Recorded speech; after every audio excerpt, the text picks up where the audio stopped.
ಯೋಗಿ ಆದಿತ್ಯನಾಥ್ ಅವ್ರ ಕಡೆಯಿಂದ ಇನ್ನೊಂದು ಐತಿಹಾಸಿಕ ನಿರ್ಧಾರ ಹೊರಗೆ ಬಿದ್ದಿದೆ. ಒಂದು ಜಿಲ್ಲೆ ಒಂದು ನದಿ, ಜಿಲ್ಲೆ ಒಂದರ ನದಿ ಹರಿಸೇ ಹರಿಸ್ತೀನಿ ಅಂತ ಪಣ ತೊಟ್ಟಾರ. ನಮ್ಮ ಕರ್ನಾಟಕ ಸರ್ಕಾರ ಯಾವಾಗ ನೋಡಿದ್ರು ನೆಲ ಜಲ ರಕ್ಷಣೆ ಅಂತೈತಿ, ಅದ್ ಯಾವಾಗ ರಕ್ಷಣೆ ಮಾಡ್ತೋ ಗೊತ್ತಿಲ್ಲ. ವೃಷಭಾವತಿ ಅರ್ಕಾವತಿ ನದಿ ಅಂತೂ ಚರಂಡಿ ನದಿ ಆಗ್ಬಿಟ್ಟಾವ.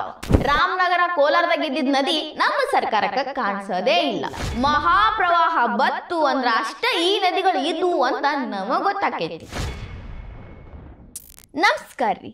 ಕನ್ನಡ ನೆಲ ಜಲ ಭಾಷೆ ನಮ್ಮ ಮುಖ್ಯ ಧ್ಯೇಯ, ಅದರ ರಕ್ಷಣೆ ಮಾಡೋದೇ ನಮ್ಮ ಸರ್ವಸಿದ್ಧ ಹಕ್ಕು ಅಂತ ಹೇಳ್ಕೊಂಡು ಅಧಿಕಾರಕ್ಕೆ ಬಂದಿರೋ ಕರ್ನಾಟಕ ಕಾಂಗ್ರೆಸ್ ಸರ್ಕಾರ ಅದರದ್ದು ಎಷ್ಟರ ಮಟ್ಟಿಗೆ ರಕ್ಷಣೆ ಮಾಡೈತಿ, ಸಂರಕ್ಷಣೆ ಮಾಡೈತಿ ಗೊತ್ತಿಲ್ಲ. ನದಿಗಳ ಸಂರಕ್ಷಣೆ ಒಳಗೆ ಅದು ಎಷ್ಟು ಮುಂದೈತಿ ಈ ಕರ್ನಾಟಕ ಸರ್ಕಾರ ಅಂತ ನಿಮಗೆಲ್ಲ ಗೊತ್ತೈತ್ರಿ. ಅವ್ರು ಹೇಳೋದೊಂದು ಮಾಡೋದೊಂದು ರೂಢಿ ಮಾಡ್ಕೊಂಡ್ಬಿಟ್ಟಾರ. ಜಲರಕ್ಷಣೆ ಅಂತೂ ಅವ್ರ ಕಣ್ಣಿಗೆ ಇನ್ನ ತಕ ಕಾಣಿಲ್ಲ. ಆದ್ರ ಉತ್ತರ ಪ್ರದೇಶ ಸರ್ಕಾರ, ಯೋಗಿ ಆದಿತ್ಯನಾಥ್ ಅವರ ಸರ್ಕಾರ ಜಲರಕ್ಷಣೆ, ಪರಿಸರ ರಕ್ಷಣೆ ಎಲ್ಲದರ ರಕ್ಷಣೆ ಒಳಗೆ ಮುಂದದಾರ. ಈಗ ಜಲರಕ್ಷಣೆಗೆ ಇನ್ನೊಂದು ಯೋಜನೆ ರೂಪಿಸ್ಯಾರ. ಅದೇನಪ್ಪ ಅಂತಂದ್ರೆ ಒಂದು ಜಿಲ್ಲೆ ಒಂದು ನದಿ ಯೋಜನೆನ ಹೇಳ್ತೈತಿ. ಜಿಲ್ಲೆಗೆ ಒಂದೊಂದು ನದಿನ ಸಂರಕ್ಷಣೆ ಮಾಡೋದು, ನದಿ ಇಲ್ಲಂದ್ರೆ ಅಲ್ಲಿ ನದಿನ ನಿರ್ಮಾಣ ಮಾಡಕ್ಕಾಕೈತೇನು ಅಂತ ಮುಂದಾಲೋಚನೆ ಮಾಡೋದು. ಅವ್ರ ಬಾಯಿ ಮಾತ್ಲೆ ಒಂದು ಯೋಜನೆ ರೂಪಿಸಿ ಬಿಟ್ಟಿಲ್ಲ ಕೈನ, ಅದನ್ನ ಕಾರ್ಯರೂಪಕ್ಕೆ ತರೋ ಹಂಗ ನೋಡ್ಕೊಳಕತ್ತಾರ. ಈಗ ಅದು ಇಡೀ ಉತ್ತರ ಪ್ರದೇಶ ರಾಜ್ಯದಾದ್ಯಂತ ಚಾಲ್ತಿ ಒಳಗೆ ಬಂದೈತಿ. ಅದಕ್ಕೋಸ್ಕರ ಅವ್ರು ಏನೇನು ಕ್ರಮಗಳನ್ನ ಕೈಗೊಳ್ಳಕತ್ತಾರು ನೋಡ್ರಿ. ಮೊದಲನೇದಾಗಿ ಉತ್ತರ ಪ್ರದೇಶದಾಗ ಯಾವ್ಯಾವ ಜಿಲ್ಲೆ ಒಳಗ ಯಾವ್ಯಾವ ನದಿ ಹರಿತೈತಿ, ಅಥವಾ ಹಿಂದೆ ಯಾವ್ದಾರ ನದಿ ಹರಿತಿತ್ತು ಈಗ ಅದು ಮುಚ್ಚಿ ಹೋಗೈತೇನು, ಅದೆಲ್ಲದ್ರ ಬಗ್ಗೆ ಸಂಶೋಧನೆ ಕೈಗೊಳ್ತಾರ. ಒಂದು ವೇಳೆ ನದಿ ಇತ್ತು ಸರಾಗವಾಗಿ ಹರಿತಿತ್ತು ಅಂದ್ರೂ ಅದಕ್ಕೆ ಇನ್ನೂ ಪೂರಕವಾಗಿ ಏನೇನು ಮಾಡ್ತಾರೆ. ನದಿ ಮಲಿನ ಆಗಿತ್ತಂದ್ರೆ ಅದಕ್ಕೆ ಬೇಕಾದ ಸ್ವಚ್ಛತೆ ಕಾರ್ಯಗಳನ್ನು ಹಿಡಿದು ಅಂತರ್ಜಲ ಮಟ್ಟವನ್ನು ಹೆಚ್ಚಿಸೋವರೆಗೂ ಎಲ್ಲ ರೀತಿಯ ಕಾರ್ಯಗಳನ್ನು ಮಾಡ್ತಾರೆ. ಇನ್ನು ಕೆರೆಗಳನ್ನು ನದಿಗಳಾಗಿ ಬದಲಾವಣೆ ಮಾಡೋ ಹೊಸ ತಂತ್ರಜ್ಞಾನಕ್ಕೆ ಕೈ ಹಾಕಕತ್ತಾರ. ಒಂದು ಊರ ಕೆರೆ ಐತಂದ್ರೆ ಆ ಕೆರೆ ನದಿಯಾಗಿ ಹರಿದು ಪಕ್ಕದೂರಿಗೂ ನೆಲೆ ಹಾಕೈತೇನು ಅಂತ ಪ್ಲ್ಯಾನ್ ಮಾಡ್ತಾರ. ಮಳೆ ನೀರು ಬಂದ್ರೆ ಮಳೆ ನೀರು ಸೀದಾ ಬಂದು ಕೆರೆಗೆ ತಲುಪಿ ಕೆರೆ ಉಕ್ಕಿ ಹರಿದ್ರೆ ಅದು ಇನ್ನು ಮುಂದಿನ ಊರಿಗೆ ಹೋಗ್ತೈತಿ, ಆಗ ಅದು ನದಿಯಾಗಿ ಕನ್ವರ್ಟ್ ಆಗ್ತೈತಿ. ಈ ರೀತಿಯಾಗಿ ಪ್ಲ್ಯಾನ್ ಮಾಡ್ಕೋತಾ ಅದಕ್ಕೋಸ್ಕರ ತಮ್ಮ ಏನೇನು ತಂತ್ರಜ್ಞಾನ ಬಳಕೆ ಮಾಡ್ಕೋಬೇಕಲ್ಲ ಅದೆಲ್ಲ ನಡೆಸ್ಯಾರ. ನದಿ ಮೂಲ ಹುಡ್ಕೋದು, ನದಿ ಹೇಳದ್ನಲ್ರಿ, ನದಿ ಇತ್ತು ಅಂದ್ರೆ ಅದನ್ನು ಕರೆಕ್ಟಾಗಿ ಹರಿಯೋ ಹಂಗೆ ಮಾಡೋದು, ಅದರ ಸಂರಕ್ಷಣೆ ಮಾಡೋದು. ನದಿ ಇತ್ತು ಈಗ ನಶಿಸಿ ಹೋಗಿತ್ತು ಅಂದ್ರೆ ನದಿ ಮೂಲ ಹುಡ್ಕೋದು.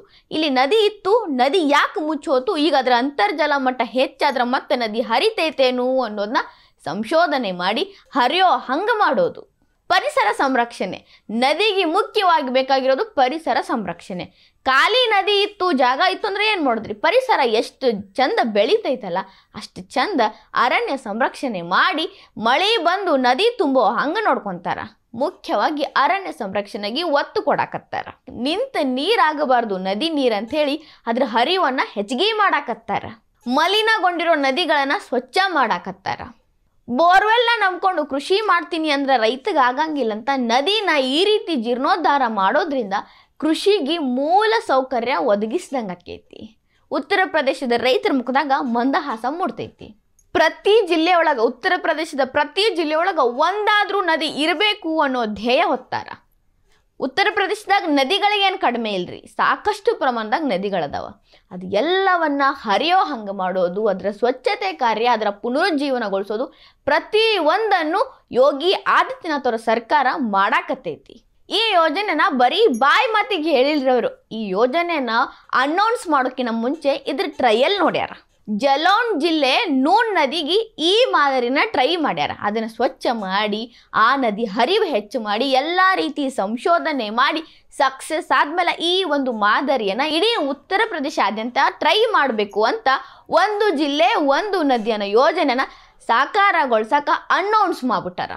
ಇನ್ನು ಮೇಲೆ ಉತ್ತರ ಪ್ರದೇಶದ ಪ್ರತಿ ಒಂದು ಜಿಲ್ಲೆ ಒಳಗೂ ಒಂದೊಂದು ನದಿ ಕಾಣೋದು ಖರೆ ನೋಡ್ರಿ. ಈ ರೀತಿ ನಮ್ಮ ರಾಜ್ಯದಾಗೂ ನಮ್ಮ ರಾಜ್ಯ ಸರ್ಕಾರ ಏನ್ರಿ ಮಾಡಬಹುದೇನ್ರಿ? ಅನೌನ್ಸ್ ಮಾಡಿದ್ರು ಪ್ರಣಾಳಿಕೆ ಒಳಗೆ ಜಲ ನೆಲ ರಕ್ಷಣೆ ಅಂತ. ಎಲ್ಲಿ ಜಲ ರಕ್ಷಣೆ ಮಾಡಕತ್ತಾರ? ಇದ್ದಿದ್ದು ಬದ್ದಿದ್ದು ಕೆರೆ ಎಲ್ಲ ಮುಚ್ಚಿ ಹೋಗ್ಬಿಟ್ಟಾವ. ಇನ್ನು ನದಿಗಳಂತೂ ಕಾಣಕ್ಕೆ ಸಿಗುವಲ್ಲು. ಇಲ್ಲೇ ನಮ್ಮ ಬೆಂಗಳೂರು ಸಮೀಪ ಇದ್ದಿದ್ದ ನದಿಗಳು ಹೆಂಗದಾವ್ರಿ? ಈಗ ವೃಷಭಾವತಿ ಅರ್ಕಾವತಿ ನದಿಗಳು ಹೆಂಗೆ ಅದಾವ ಅಂದ್ರೆ ಪೂರ್ತಿ ಚರಂಡಿನೋ ನದಿನೋ ಅನ್ಬೇಕು. ಇಡೀ ಬೆಂಗಳೂರಿನ ಹೊಲಸೆಲ್ಲ ಆ ನದಿ ಒಳಗೆ. ಅದಕ್ಕೆ ನದಿ ಅಂತ ಕರಿಬೇಕೋ ದೊಡ್ಡ ಚರಂಡಿ ಅಂತ ಕರಿಬೇಕೋ ಗೊತ್ತಿಲ್ಲ. ಎಲ್ಲಿ ನೋಡಿದ್ರು ಉದ್ದಕ್ಕೂ ಮಲಿನ. ಎಲ್ಲಿ ತನಕ ಕಣ್ಣು ತಲುಪ್ತೈತಲ್ಲ ಅಲ್ಲಿ ತನಕ ಮಲಿನನ ಕಾಣಿಸ್ತೈತಿ. ಅದ ವೃಷಭಾವತಿ ಬಂದು ಅರ್ಕಾವತಿಗೆ ಸೇರ್ಕೊಂತೈತಿ, ಅರ್ಕಾವತಿ ಬಂದು ಕಾವೇರಿಗೆ ಸೇರ್ತೈತಿ. ಕಾವೇರಿ ಫಿಲ್ಟರ್ ಮಾಡಿ ನಮಗ ಕೊಡ್ತಾರ ನೀರ್ನ.